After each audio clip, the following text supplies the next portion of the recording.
La primera vez que me acosté con él fue en el coche, detrás del centro comercial de El Corte Inglés, un jueves a las 16:10. Sí, así de simple. No fue una noche loca de copas, no fue en un hotel escondido. Fue en su coche, después de que comiéramos juntos durante nuestra hora de descanso en el trabajo. Ni siquiera hacía calor, pero sudábamos como si estuviéramos en agosto. Cuando terminó, me subí la ropa interior deprisa, sin mirarle demasiado. Él me preguntó si estaba bien, y yo solo asentí. Esa misma tarde, volví a casa y ayudé a mi hija con los deberes de matemáticas. Hice lentejas para cenar. Mi marido, Sergio, me abrazó por la cintura mientras yo fregaba los platos, y me preguntó si había tenido un buen día. Le dije que sí. Que había sido tranquilo. Pero en mi cabeza no dejaba de repetirse una frase: lo acabo de hacer. De verdad lo hice. No sé qué esperaba sentir. Culpa, quizás. Miedo. Un vacío. Pero no sentí nada de eso. Solo una extraña calma, como si me hubiese quitado un peso de encima que ni siquiera sabía que llevaba. Y ese fue el verdadero inicio del fin. Porque lo que vino después, el descubrimiento, la bronca, su venganza, ya no importaba. Lo más fuerte había pasado en ese coche. Y lo había provocado yo. Sin excusas. Sin empujones. Fue mi decisión. Nadie me obligó. Ni las rutinas, ni la falta de sexo, ni los silencios de Sergio. Fui yo. Lo que no sabía era que él, mi marido, ya sospechaba algo.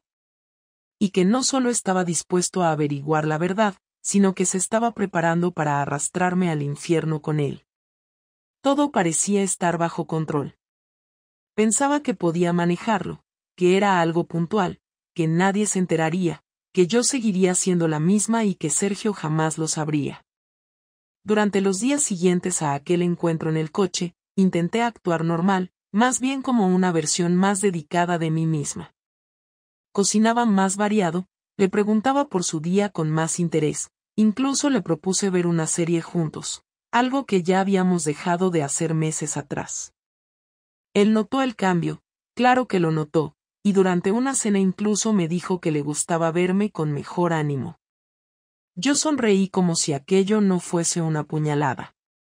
Pero todo se empezó a torcer mucho antes de lo que imaginaba. El problema no fue una llamada sospechosa, ni un mensaje que se me escapó, ni una foto descubierta en una red social. No fue nada digital. Fue un olor. Una tarde llegué tarde del trabajo porque me pasé por casa de Julia, una compañera que me estaba cubriendo los turnos cuando me escapaba con Marcos. Ella era la coartada perfecta porque era nueva y todavía no conocía a Sergio, así que podía decir lo que quisiera. Aquella tarde, sin embargo, cuando llegué a casa, Sergio no estaba en el sofá como de costumbre. Me sorprendió verlo en el lavadero, oliendo mi blusa con una cara que nunca le había visto. No de celos ni de rabia, sino de duda absoluta. No dije nada al principio, y él tampoco. Solo dejó caer la prenda sobre la cesta de ropa y me miró fijamente. ¿Has estado en algún bar? Me preguntó sin rodeos. No. ¿Por qué? Respondí demasiado rápido. Hueles a perfume que no es tuyo y a sudor que no es de oficina. Me quedé helada. No me esperaba esa frase. No era una acusación directa, pero sí lo suficientemente clara como para entender que había cruzado una línea. Le dije que había estado en casa de Julia y que ella usaba perfumes baratos que se quedaban pegados a todo. Era una excusa que podía colar, pero su mirada me dejó claro que no se la tragaba del todo. Los días siguientes fueron peores. Me observaba todo el tiempo. No de forma evidente, pero se notaba. Me hacía preguntas aparentemente inocentes sobre a qué hora había salido, si Julia tenía novio, si alguien más del trabajo iba a esas reuniones improvisadas. Me preguntaba cosas que jamás le habían interesado. No me revisó el móvil. No me gritó. No me insultó. Pero el silencio de Sergio era peor que cualquier pelea. Me hablaba menos. Me tocaba menos. No me besaba antes de dormir. Era como si estuviera tomando distancia, como si estuviera esperando algo. Y ese algo llegó. No sé cómo lo hizo, porque sigo sin saberlo con certeza, pero averiguó con quién era. Un martes por la noche, justo después de acostar a los niños, me dijo que necesitábamos hablar. Estaba sentado en la cocina, con una cerveza en la mano, y cuando me senté frente a él, me soltó lo que había estado guardando. Me dijo que llevaba semanas sospechando, que algo no cuadraba, que mi manera de actuar había cambiado tanto que era imposible no notarlo. Me preguntó si había algo que tenía que decirle. Dudé. Juro que dudé. Pude haberlo negado. Pude haber dicho que era una invención suya, que estaba paranoico, que se estaba haciendo ideas raras. Pero no lo hice. No sé si fue por culpa o por agotamiento, pero le dije que sí. Que había pasado algo. Que fue una vez. Que no significaba nada. Que me había sentido sola y que cometí un error. No dije el nombre. No entré en detalles. No tenía el valor. Él no reaccionó al principio. Solo apretó la mandíbula y miró hacia la encimera. Luego se levantó y salió de la cocina. Pensé que iba a romper algo, que iba a pegar un grito, que iba a hacer una escena. Pero no. Se fue al salón, encendió la televisión, y se sentó como si nada. Me dejó ahí, sola, con una culpa que me ahogaba. Durante los siguientes 3 días no hablamos. Literalmente, no cruzamos una palabra. Vivíamos como 2 desconocidos compartiendo casa. Dormíamos en la misma cama, pero de espaldas. Comíamos en la misma mesa, pero en silencio. Los niños empezaron a notarlo, sobre todo la mayor, que me preguntó si papá estaba enfadado conmigo. No supe qué responder. Y entonces llegó el viernes. Sergio llegó a casa más tarde de lo normal, con una calma que no era suya. Se duchó, se vistió con ropa que normalmente no usaba, una camisa blanca y unos zapatos limpios que no veía desde nuestra última boda familiar, y me dijo que saldría un rato con unos amigos del trabajo. Yo asentí sin decir nada, pero en cuanto se fue, sentí algo que no esperaba, celos. Me di cuenta de que tenía miedo. Miedo de que él hiciera lo mismo que yo. Miedo de que conociera a alguien. Miedo de que también se sintiera vivo con otra persona. Miedo de perderlo, no por haberlo traicionado, sino porque ahora él también tenía el poder de elegir. Y eso, en ese momento, dolió más que cualquier reproche. Cuando volvió de madrugada, no supe si había estado con alguien. Y lo peor fue que no me lo dijo. Ni al día siguiente. Ni nunca. Pero su forma de mirarme cambió. Ya no había tristeza en sus ojos. Había algo peor, indiferencia. Y en ese momento supe que esto no iba a acabar bien. No fue una conversación, fue un combate.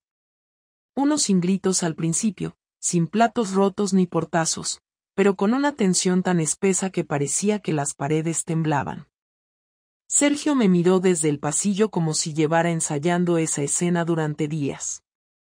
Me llamó por mi nombre, no con cariño ni con rabia, solo con una firmeza que me heló por dentro.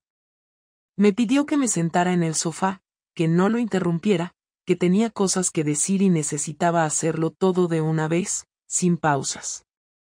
Asentí sin hablar, como si ya supiera que lo que venía no se podía evitar, como cuando te llaman al despacho del jefe y ya sabes que no saldrás con buenas noticias. Me dijo que lo sabía todo. No parte. Todo. El nombre de Marcos, el lugar, el horario, incluso la marca del coche. Dijo que no había contratado a nadie, que no había necesitado cámaras, ni GPS, ni aplicaciones, que solo había escuchado, observado, prestado atención. Que cuando una persona quiere saber la verdad, no necesita detectives, solo paciencia.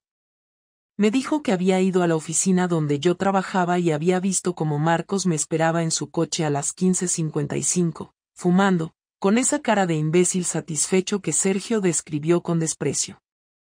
Me dijo que no bajó del coche, que no me siguió, que no necesitaba hacerlo porque ya sabía lo que pasaba. Que verlo fue suficiente. Que ver mi cara cuando entraba al coche le dejó claro que no había vuelta atrás.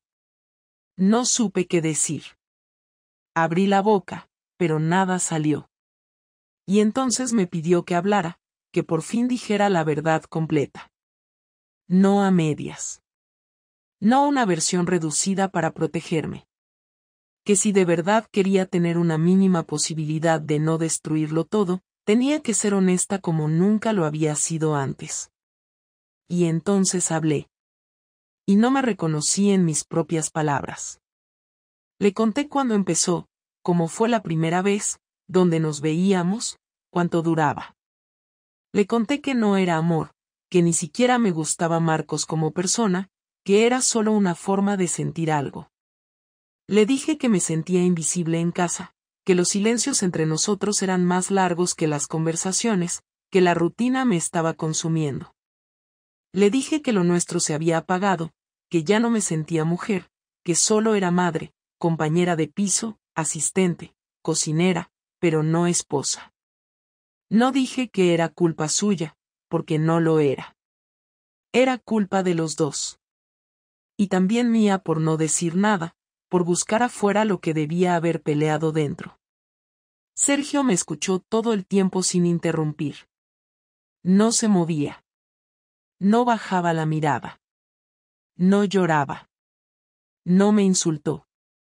Y cuando terminé, me dijo que esa era la primera vez en años que me escuchaba hablar con sinceridad. Que esa versión rota, cansada, arrepentida y miserable de mí, era mucho más real que la mujer alegre que actuaba como si todo estuviera bien. Me dijo que no iba a perdonarme. No todavía. Tal vez nunca. Pero que necesitaba tiempo. Que a partir de ese momento, íbamos a compartir la misma casa como dos personas que tienen que convivir por obligación, no por elección.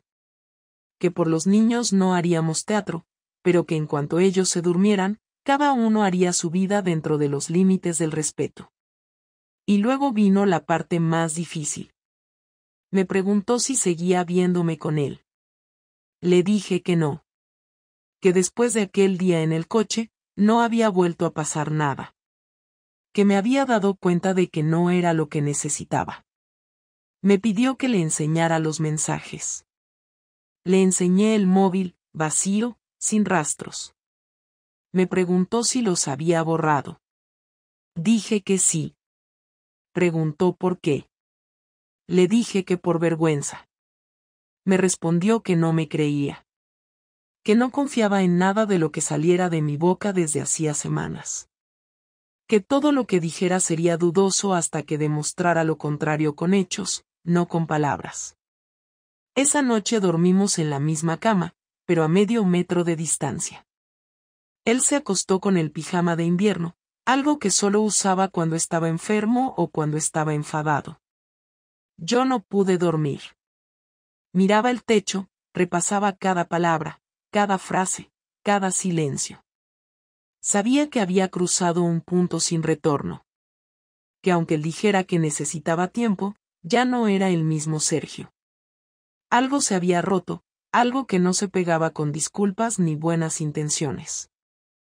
Por la mañana se levantó antes que yo, preparó el desayuno para los niños y los llevó al colegio sin decirme nada. Me dejó una nota en la encimera con una lista de las cosas de la casa que había decidido dividir. Él se quedaría con la cuenta del banco común, pero abriría una nueva para sus gastos. Me dejó claro que no estaba hablando de separación, pero sí de independencia. Me dijo que no quería depender de mí emocionalmente durante una temporada, que ya no podía confiar en mí como antes, y que eso, le dolía más que la traición en sí. Ese fue el inicio de nuestra Guerra Fría. Un matrimonio sostenido por la logística y los hijos. Con rutinas bien marcadas, reglas no escritas y una tensión constante que se podía cortar con tijeras. Yo seguía con la esperanza de que todo fuera una fase, de que algún día hablaríamos de verdad, de que su indiferencia se rompería en algún momento.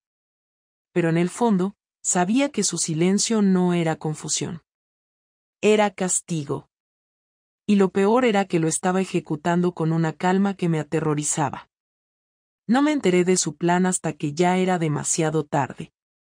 Sergio no gritó, no rompió nada, no amenazó con divorciarse, ni me echó de casa. No hizo nada de eso. Fue mucho peor. Me castigó con una frialdad tan medida que no parecía emocional, sino casi calculada. Al principio pensé que era simplemente una etapa, una forma de procesar el golpe. Pero no. Era algo más profundo. Era estrategia. Era venganza. La primera señal fue la forma en que cambió su rutina. Siempre había sido un hombre de costumbres, de horarios claros. Pero de pronto empezó a salir más. Ya no me avisaba. Decía que tenía cenas de trabajo, reuniones fuera de horario, escapadas con viejos amigos que nunca antes había mencionado. Llegaba tarde, a veces sin haber cenado, con el aliento a ginebra o cerveza, pero perfectamente sobrio. Lo hacía con intención. Quería que me preguntara. Quería que sintiera lo mismo que él había sentido.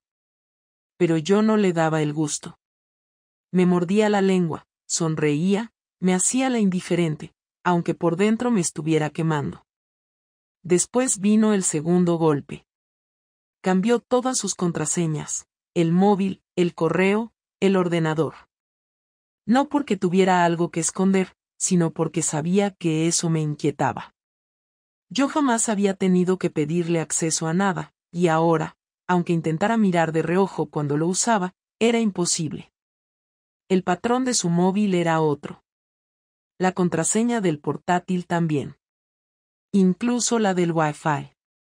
La nueva clave era una frase que me dolió más que cualquier insulto. Ahora _tú_ esperas. No dijo una palabra al respecto. Pero lo vi cuando lo puso, sin esconderse, sabiendo que yo lo vería.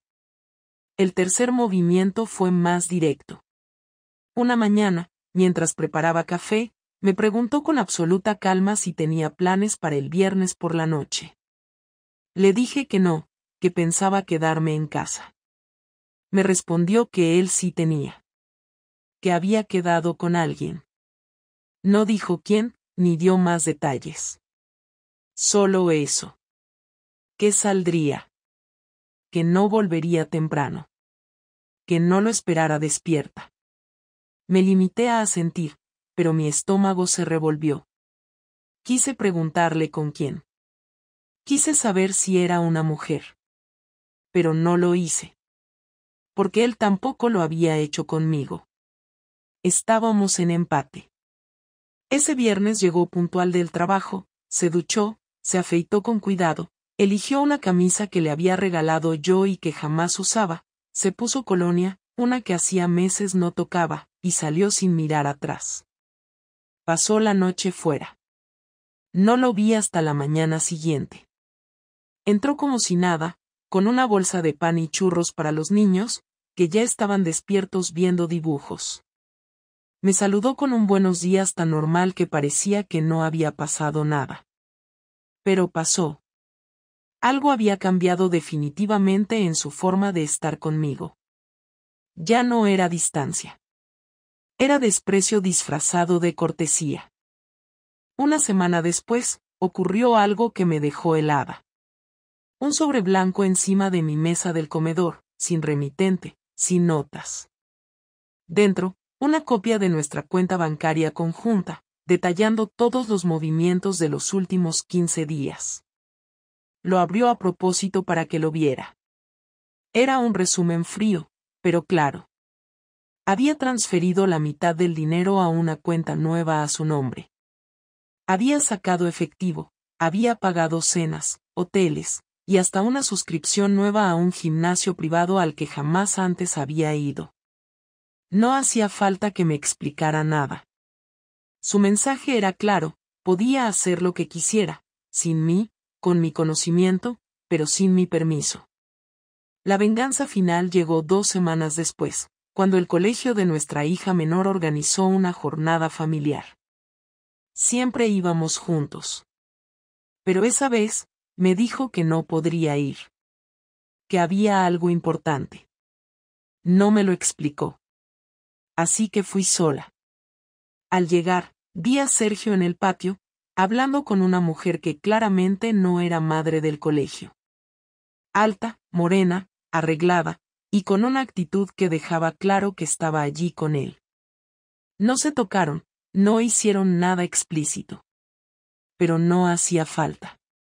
Él sabía que yo los estaba viendo. Me sonrió, la miró, y luego se giró y se alejó, sin más. Esa noche no dije nada. No quería darle el placer de verme rota. Me metí en la cama antes que él, fingí dormir, pero no pegué un ojo en toda la noche. No lloré. No grité. Solo pensé. Y llegué a una conclusión amarga, no iba a pedirle que se detuviera. Porque esto era lo que yo había provocado. No con una acción puntual, sino con todo. Con la mentira, con la traición, con la cobardía. Sergio había decidido vengarse, pero no a través del caos. Su estilo era más silencioso, más frío, más lento. Y por eso dolía más. Porque me estaba haciendo vivir con la versión de él que ya no me amaba, pero que aún tenía el poder de destrozarme con gestos mínimos. Pensé en hablar. Pensé en pedirle que parara. Que hiciéramos terapia. Que intentáramos salvar algo. Pero no lo hice. Porque sabía que aún no había terminado. No la provoqué yo, la conversación. Fue él quien decidió que era el momento. Y lo hizo un martes por la noche, justo después de que los niños se fueran a dormir. No había señales previas, ni tensión extra, ni un mal gesto que anunciara lo que estaba por venir. Entró a la cocina con una botella de vino abierta y 2 copas.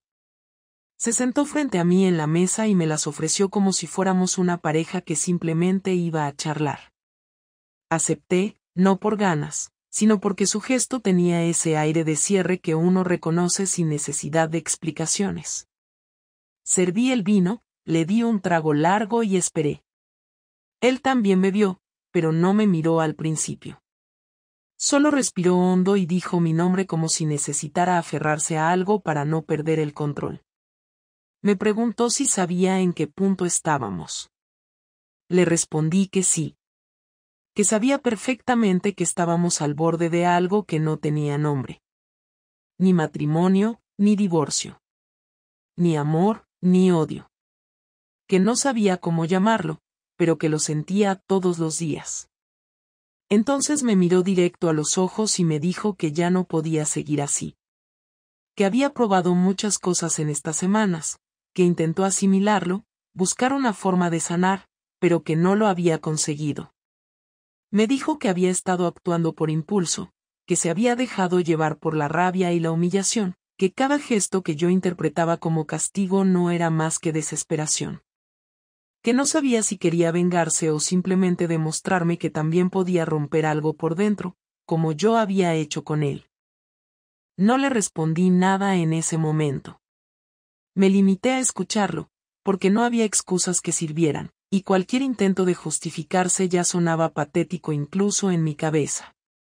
Me dijo que no entendía por qué no le hablé antes, por qué nunca le dije que me sentía sola, que no me deseaba, que sentía que éramos solo compañeros de logística. Me preguntó por qué nunca le di la oportunidad de arreglarlo, por qué preferí esconderme en otro cuerpo antes que enfrentarme a lo que nos estaba pasando. Le dije que tenía miedo, que ni siquiera sabía lo que quería, que me dejé llevar por un impulso y cuando quise darme cuenta, ya había destruido demasiado. Me preguntó si seguía sintiendo algo por él. No contesté de inmediato. Me tomó unos segundos entender qué sentía realmente. Le dije que sí, pero que no sabía si era amor, culpa o costumbre. Que si lo necesitaba, pero no estaba segura de si era como pareja o como ese pilar que siempre había sido. Me dijo que eso era precisamente lo que le dolía, que ya no confiaba en mis palabras porque ni yo misma parecía entender lo que salía de mi boca. Me dijo que había estado con otra mujer. No por amor, ni por atracción. Solo para ver si podía sentir algo distinto, para probarse que aún podía provocar interés en alguien que no le hubiera fallado. Me dijo que fue un desastre, que se sintió vacío, que se fue al baño después del sexo y se quedó ahí mirando el suelo durante 10 minutos. No me lo dijo para herirme. Me lo dijo con una mezcla de tristeza y resignación que solo entendí después. Quería que supiera que también había intentado escapar del dolor, pero que no había encontrado salida. Que no era mejor que yo, pero tampoco peor. Que los dos habíamos tocado fondo de diferentes formas. Me preguntó qué quería hacer ahora. No lo dijo con ironía, ni con presión. Era una pregunta real. Sincera. Abierta. Le dije que no lo sabía. Que pensaba en los niños, en la casa, en la rutina, pero que nada de eso era suficiente si él ya no podía mirarme sin ver a otra persona. Me dijo que no me odiaba, pero que se había roto algo tan profundamente que no sabía si tenía arreglo. Me preguntó si quería seguir casada con él. Le dije que sí, pero no porque no pudiera estar sola, sino porque aún creía que había algo que valía la pena rescatar. Él no respondió a eso. Se quedó en silencio, como si necesitara procesar lo que acababa de escuchar. Se sirvió más vino, bebió despacio, y finalmente me dijo que necesitaba unos días solo. Que iba a irse a casa de su hermano, que no era una huida ni una amenaza, pero que si no salía un poco de este ambiente, iba a explotar por dentro. Me preguntó si entendía eso. Le dije que sí.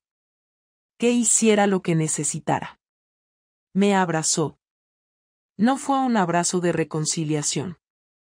Fue uno seco, tenso, de esos que se dan cuando el cuerpo aún recuerda, pero la cabeza está a kilómetros de distancia. Me dijo que no le dijera nada a los niños todavía, que él se lo explicaría a su manera cuando fuera el momento. Al día siguiente hizo su maleta temprano, sin hacer ruido. Se despidió de los niños con una sonrisa falsa, les dijo que volvería pronto, y me miró por última vez antes de cerrar la puerta. Fue esa mirada la que más me dolió. No porque fuera fría, sino porque no tenía nada. Era la mirada de alguien que ya no espera nada de ti. Pasaron 8 días antes de que Sergio regresara a casa. No me avisó. No escribió. No llamó. Nada. Yo tampoco lo busqué. Tenía miedo de saber cómo estaba, de descubrir que se sentía mejor lejos de mí, que dormir en otro sofá, en otra casa, en otro entorno, le había dado una claridad que yo no le proporcioné en años. Durante esos días no dormí bien, no comía como siempre, y aunque los niños no lo preguntaban directamente, notaban que algo no estaba bien. Les dije que papá estaba ayudando a su hermano con unas reformas, que volvería pronto, que estaba todo bien, pero me miraban como si supieran que mentía. No preguntaron más, pero su silencio era un reflejo del mío. Cuando lo vi entrar por la puerta, llevaba puesta una sudadera gris que ya no le quedaba del todo bien y una mochila colgada del hombro. Entró despacio, miró a su alrededor como si la casa fuera un sitio al que ya no pertenecía. Los niños corrieron a abrazarlo, y él les sonrió como si no pasara nada, les preguntó cómo les había ido en el cole, si se habían portado bien, y luego se sentó con ellos en el sofá mientras yo seguía parada junto a la mesa sin saber si decir algo o no. No lo hice. Esperé. Después de cenar, me pidió hablar. Subimos al dormitorio. Se sentó en la silla del escritorio, Yo en el borde de la cama. Me dijo que había estado pensando mucho, que durante esos días no había hecho más que evaluar todo desde cero. Me preguntó si había pensado en el divorcio. Le dije que sí. Me preguntó si quería eso. Le dije que no. Me preguntó si aceptaría que él sí lo quisiera. No supe qué responder. Me dijo que aún no lo tenía claro, pero que no quería tomar decisiones desde el dolor ni desde el odio. Que iba a quedarse en casa, por ahora. Que no era una reconciliación, sino una decisión práctica. Que no quería vivir con resentimiento, pero tampoco con miedo. Me dijo que necesitábamos poner límites nuevos, reglas nuevas, acuerdos que no se basaran en lo que habíamos sido, sino en lo que queríamos o podíamos llegar a ser. No sonaba a plan romántico. Sonaba a contrato. Acepté. No por convicción, sino porque ya no tenía fuerzas para pelear. Los días siguientes fueron más tranquilos. No nos buscábamos, pero tampoco nos evitábamos. Compartíamos espacios, responsabilidades, pero no emociones. Una especie de tregua sin nombre. Él dormía en el sofá las primeras noches, luego volvió a la cama, pero con una almohada entre nosotros. Los niños lo notaban. Lo sabían. No decían nada, pero se les notaba más pegados a nosotros, como si supieran que cualquier distracción podía desarmar lo poco que quedaba. Con el tiempo, empezamos a hablar de temas prácticos. La cuenta bancaria, los gastos, los turnos para recoger a los niños, las vacaciones del verano. Ninguno hablaba del futuro como pareja. Ninguno se atrevía. Yo empecé a ir a terapia por mi cuenta. No le conté a él, simplemente empecé. Sentía que necesitaba entender por qué fui capaz de hacer todo esto, cómo había llegado hasta ese punto, cómo había enterrado todo lo que alguna vez valoré. La terapeuta me preguntó algo que me dejó sin palabras. Me dijo, ¿tú te habrías perdonado si fuera al revés? No supe responder. La verdad es que no. Si él me hubiera hecho lo que yo le hice, si me hubiera traicionado así, si me hubiera mentido con esa frialdad, creo que lo habría dejado sin mirar atrás. Pero ahora que yo era la que había fallado, me parecía injusto esperar más de él. Entendí que perdonar no era obligatorio, que la comprensión no venía de fábrica con el amor. Un mes después de su regreso, una noche me preguntó si seguía viendo a Marcos. Le dije que no. Que no había vuelto a hablar con él desde la última vez. Que lo bloqueé, eliminé su número y no pensaba volver a abrir esa puerta. Me creyó. O al menos no me dijo lo contrario. Fue la primera vez que bajó la guardia. Me dijo que quería creerme, pero que no podía hacerlo del todo, que tal vez algún día sí, pero no ahora. Me pidió paciencia. Le dije que la tendría, aunque no supiera si eso serviría de algo. Hoy han pasado 5 semanas desde esa noche. Seguimos viviendo juntos. Seguimos sin definirnos. No somos pareja, pero tampoco ex. No somos enemigos, pero tampoco cómplices. Compartimos hijos, casa, recuerdos, una historia rota y un presente extraño. Él sigue callado muchas veces. Yo también.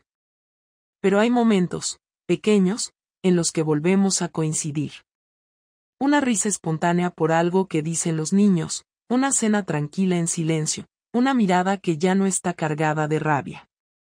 No es perdón. Es desgaste. Aprendí que no hay un momento en el que todo se arregla o se destruye. Aprendí que las traiciones no solo rompen a quien las sufre, también desarman a quien las comete. Pensé que podía manejar las consecuencias, pero no sabía que mi castigo no sería el rechazo, sino su indiferencia. No sé qué vendrá después. No sé si esto terminará en reconciliación, divorcio o una convivencia funcional sin amor. Lo único que sé es que todo lo que pasó, lo provoqué yo. Lo acepto. y aunque duele, es justo. Ese fue el precio de traicionar a alguien que aún me amaba cuando ya ni yo me soportaba.